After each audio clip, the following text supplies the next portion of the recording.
This quick episode is brought to you by Nisa, being the fucking worst. Stay tuned to hear more.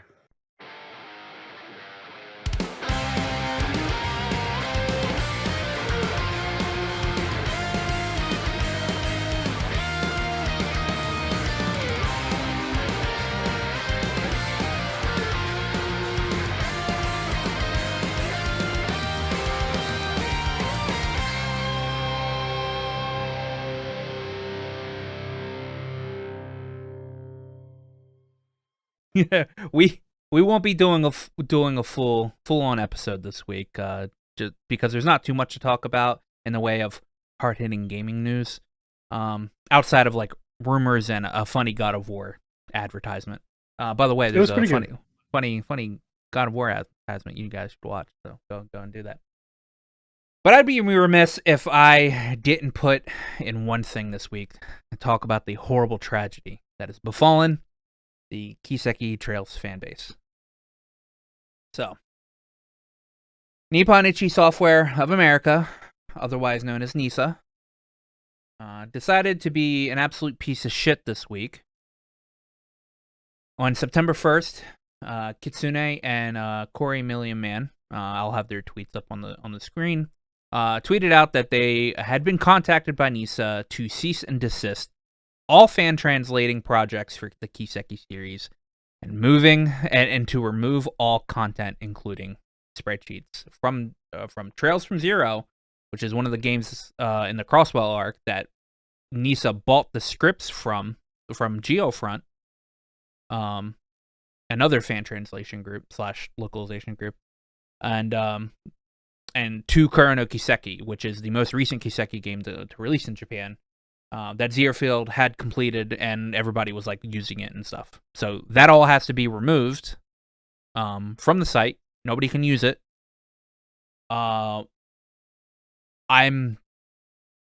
This made this past week absolutely fucking miserable for me. Because while NISA is perfectly within the legal right, absolutely beat me to it, to do this, there's no reason to do this. NISA's like the only company to ever just sit there and be like, "Nah, fuck this group. They're fan translating it, but they're doing better work than we're doing. Fuck them." I'm like, I'm beyond baffled. NISA had done a really great thing last year. All right, they had done an amazing thing. They contacted Geofront. Geofront had worked on they were doing a fan translation / localization, and it was really good. This thing had been being worked on for years for the two games, Trails from Zero and Trails to Azure. All right, so people could buy the I think they could buy the Chinese PC version of the game, which was like fucking $10 online on a site I think it's like a J-list site. And you could buy that, and then you could patch the game. All right, Falcom wasn't going after them about this. They fucking knew that they were doing this. All right, but NISA got, I'm assuming at one point, got contracted by Falcom to localize it. All right, so NISA was smart. They contacted Geofront and said, "We can buy your script from you." All right. And then have some of your people work on the new bits that are coming in the PlayStation versions of the game. So yeah, they did that. So I mean, people had access to the Trails from Zero fan translation for maybe like 2 months or whatever before 2 to 3 months before NISA got in contact with them. So that's all fine and dandy. Now this time around, they decided to just, go scorched earth and contact Zerofield to just take it down. They don't even want to they didn't even want to buy it from them. So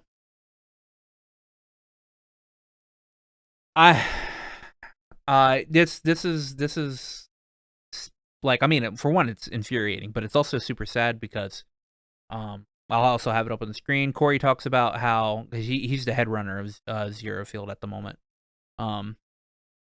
He had stated that they were just about to announce, like, in the coming weeks, that they were excited to be working on the new Kiseki game that's coming out this month, Crimson Sin.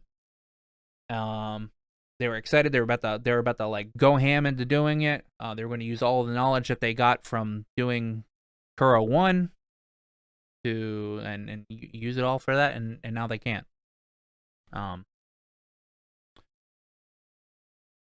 Like I said, I know it's they're legally able to do it, but from a moral standpoint, this is the absolute most fucked up thing ever. Yeah, you're gonna have to endure for a moment because we did have a chat earlier in the week, you and I, about this, and as much as I do agree that this is like just kind of a overall kind of shitty thing to do, especially for a company as small as Nisa that kind of relies on the goodwill of its base to continue buying their products. That is weird, but they are legally like in their right to do this. This is not. I mean, this is their product after all. Yeah, and technically, this is not counted under fair use, which I think I've seen brought up by a couple of different people. This is not how that works from a writing standpoint. This is technically like rewriting someone else's product and putting it up for I can't say for sale because obviously they weren't charging for this, but putting it up without their consent. That said, as I alluded to in the preamble, this is just kind of really bad form for a company that is kind of not big enough to survive, like, people not enjoying this aspect. Like, I recognize that Nisa isn't actually like a small, tiny company, but they're small enough that, like, if there's a meaningful backlash around this, they're going to have to, like, have a pretty big turnaround. That said, I suspect that won't be the case because, like with most issues in this regard, what's going to happen is the game's going to come out, even if it be a year or so from now. Everyone's going to buy it anyway, and they're not going to have any grounds to complain. No. So the there's no need to like boycott Nisa for this or whatever. Oh, you'd be surprised how much of that I've heard already, though. Yeah, I mean, so if I'm boycotting Nisa or whatever, it's not just because Nisa did this. All right, my past experiences with Nisa have been the absolute fucking worst. All right, that is true. I have had so many like shit support issues with Nisa that it's been fucking ridiculous. Ever since Nisa was announced that they were taking over the localization for Trails, I felt so bad because I knew this was only going to go downhill or whatever. Xseed was so good. Their support was ridiculous. I knew some of the people that were working on Trails or whatever. Xseed was I mean they were just kind of perfect with it. They had people that fucking loved the series to the point that when it transferred over to Nisa hired the Xseed people to do 3 and 4. So it's fucking ridiculous. I mean, my issues with Nisa have gone from I mean, actually both of my issues have been pre-order issues. Them not giving me tracking numbers and not telling me when they were going to send it out, getting me to think that like I'm not going to get Cold Steel 3 the day or the day before the day it comes out when they promised it or whatever. So I went and got the digital version that's 100% not refundable. To them not replying back to me for 5 months on a ticket, and the reply that they gave me was, since we haven't heard from you in 5 months, we're just going to close the ticket. That was literally the reply to the ticket. To now where I'm trying to get payment method swapped for Zero for Charles from Zero. I haven't gotten an email back. I put it in before the date, like way before the date that they said to put in something for this. And I haven't gotten an email back from that. And we were supposed to be charged for this for Zero on the 1st, and it's the 6th, pretty much the 6th right now, and I haven't been charged yet. So You want to Um, explain why that's a bad thing so people actually understand? Because I imagine a lot of people might think initially, "Oh, well, that's fine. What are you complaining about?" because I need to make sure I have $90 in my bank account for it to be charged, whether it's swapping from the card that I put it on to the other card. I have to make sure that both of those cards have at least $90 on it, so I don't fuck myself over.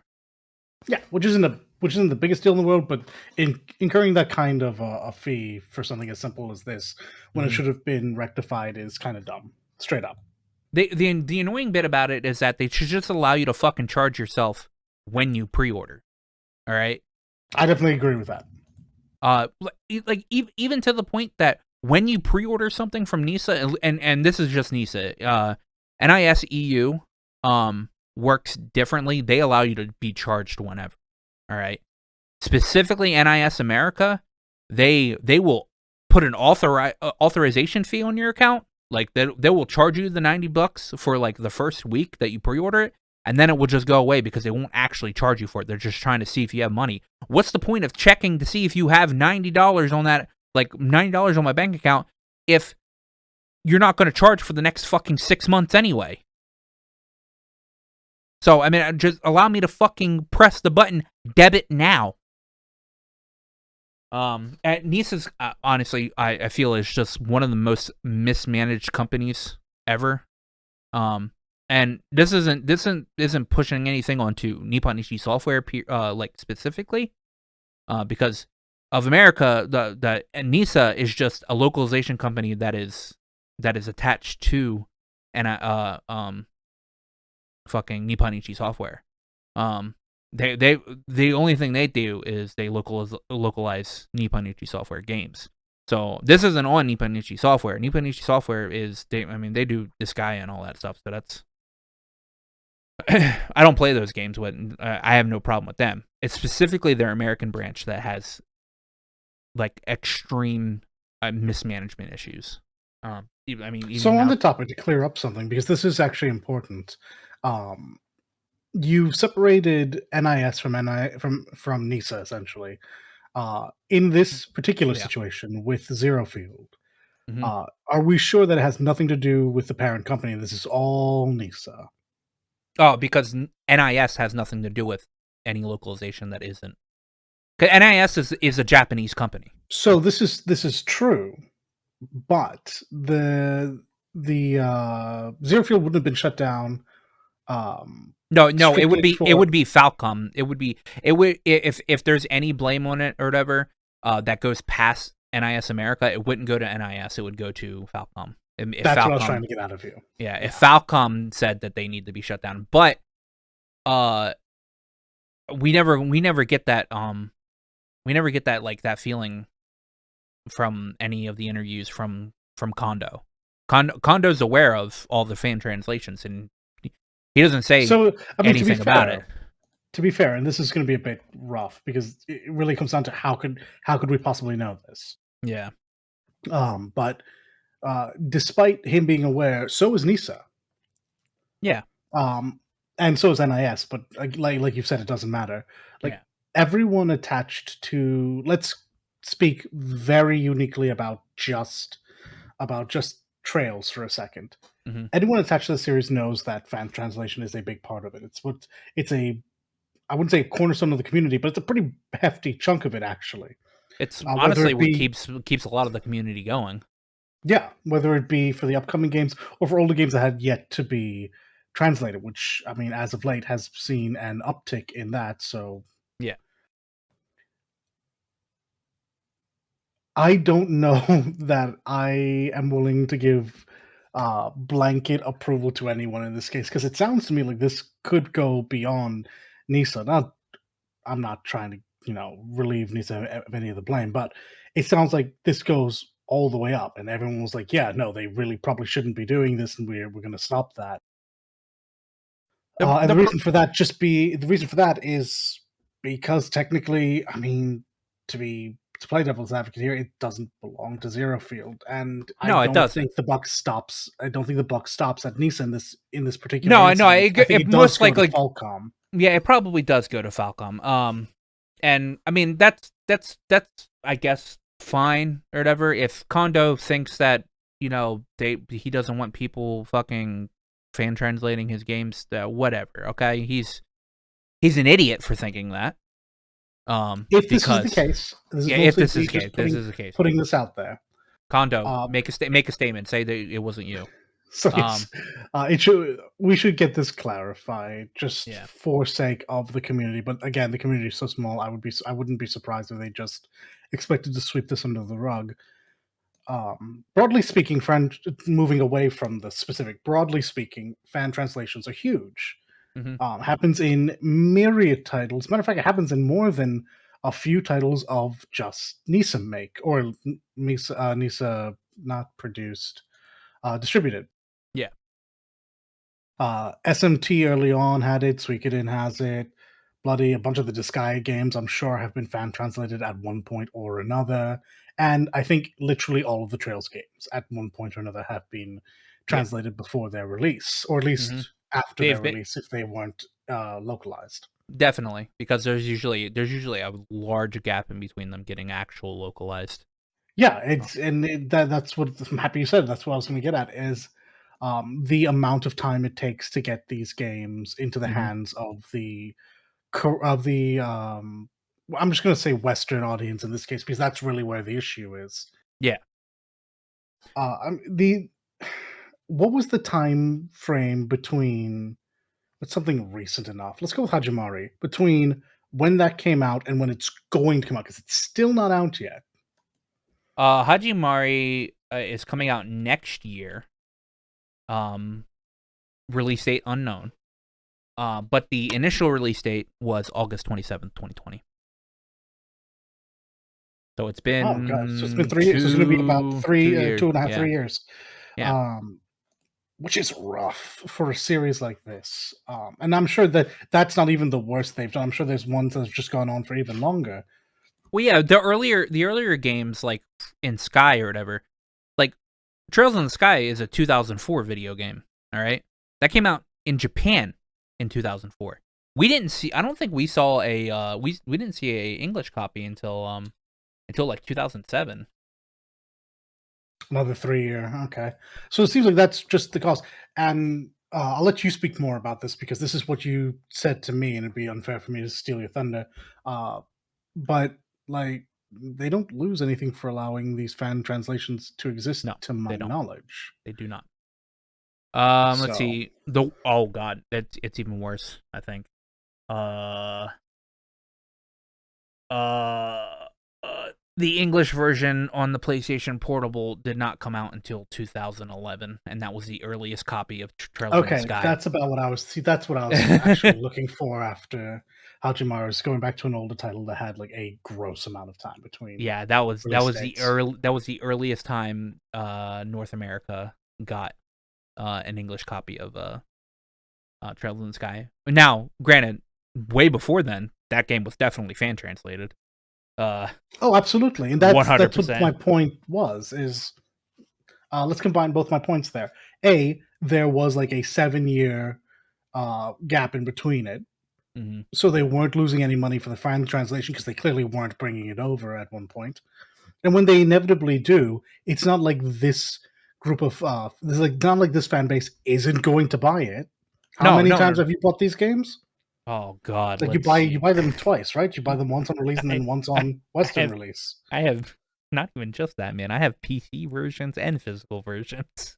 So yeah, like this isn't a case of they lose money by allowing it to be translated, which in general doesn't make sense to begin with. Yeah, Because either way, again, the point you made to me, and I'll let you continue this in a second, is that you have to buy the game. no. Like, so here is my issue. Okay, yeah, there are ways to play the PC versions of these games without buying them.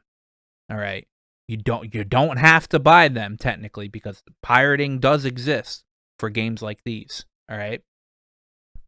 But the people that are like fans of this game, all right, they are buying more than one copy. They are people that have the time to get a game in either input an injection translation or have an overlay that will translate that has like a spreadsheet translation attached to it, or even one that like people that just like look back and forth on a spreadsheet. Like I was doing that for Trails of Cold Steel 3 and 4. I was going back and forth left and right, fucking looking on a spreadsheet each line, all right, of these games. We are super fans. We are buying multiple copies of these games, both Japanese and English. All right. It's ridiculous to think that either Falcom or Nisa think that they're gonna lose money having like letting people have fan translations. No, they are not. All right. A lot of people that play these games will play both versions. And buy both versions. And sometimes I have multiple English copies. All right. They're getting more money out of me. So it's foolish to think that. No, I don't think this was them thinking that people aren't going to buy this. I think this was just them waving their dick. Not. I think this is just them waving their dick saying, hey, no, we don't want you to do this. This is probably the legal department literally just saying that, look, legally this is violating copyright. And someone else going, oh, great, cool, gotta shut it down. Can't take any chances. It's weird. It's weird that they do this now or whatever. I agree. I very much agree. These games have been like amazing, fan translated for decades. It's ridiculous to think that they need to do this now. And not only that, all right. How bad do you think it is working for a company that abolishes these fan translation groups when most of the people that are doing like official translations started doing it? Yeah, came from that scene. All right.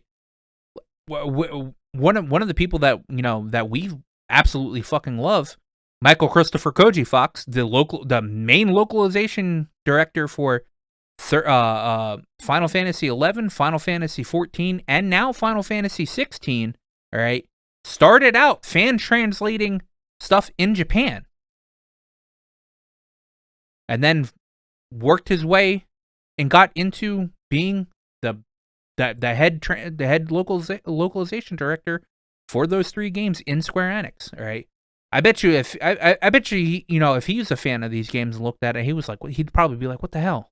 I mean, he would probably know because he works in corporate like video game industry, and he goes, now he's like, yeah, I understand they did that because like obviously it's against copyright, but also it's probably thinking in his head, wow, that fucking sucks.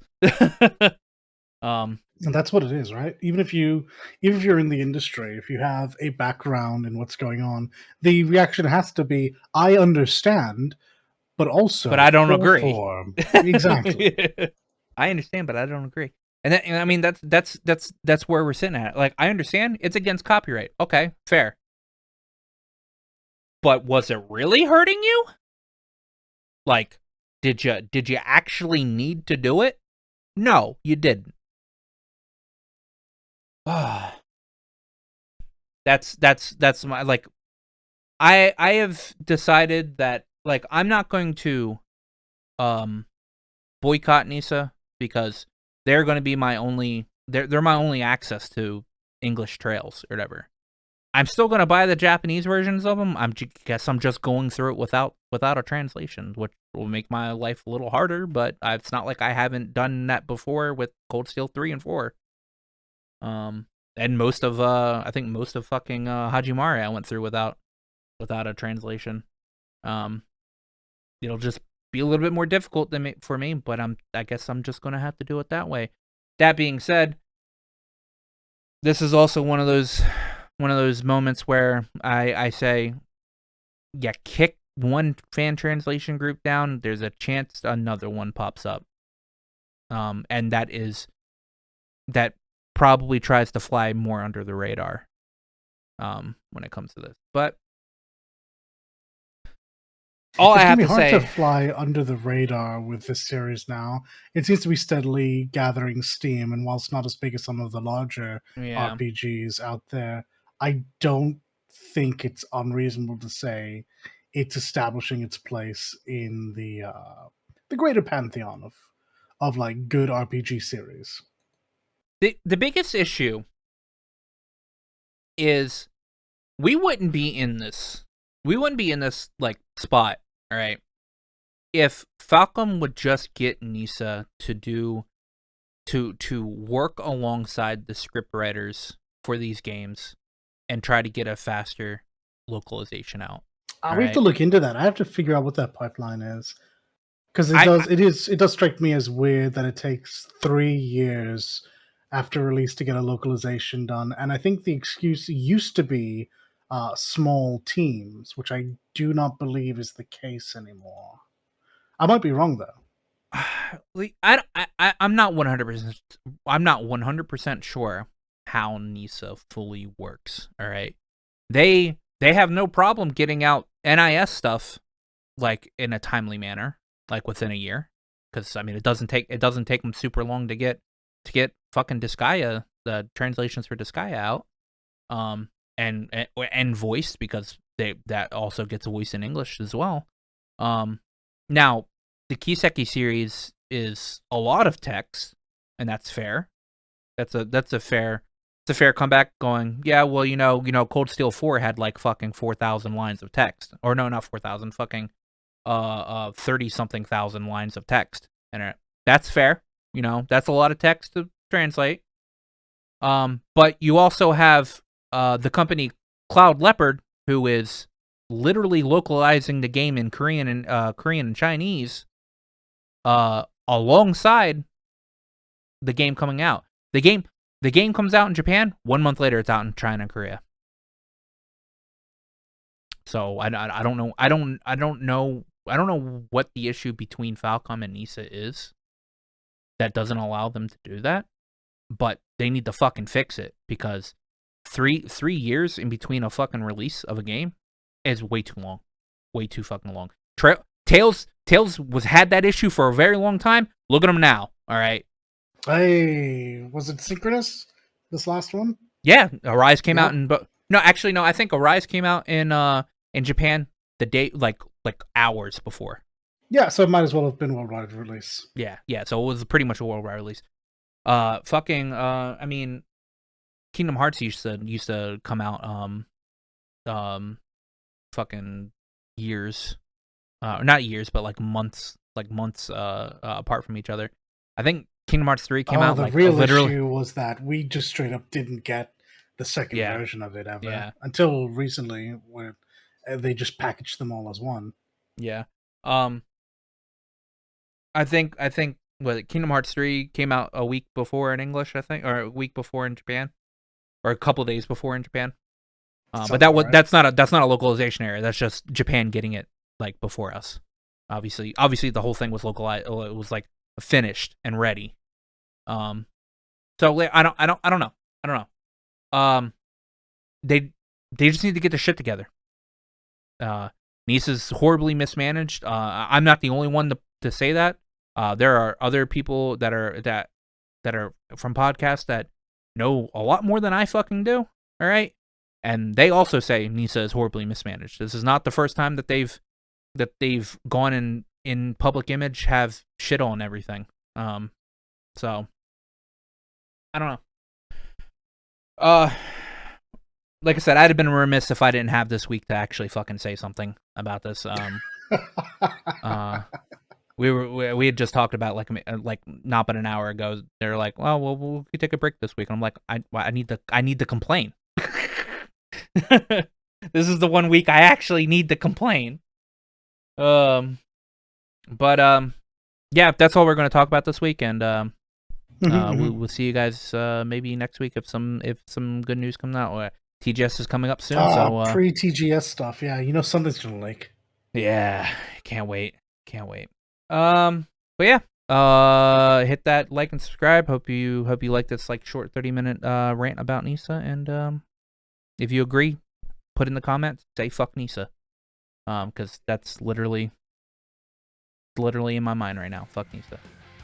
Bye. Bye. Before you go, remember to like, comment, and sub to us. Not only does it help out the channel and let us know what you're into, but it also makes you 100% cooler than everybody else. I checked with Aqua. It's definitely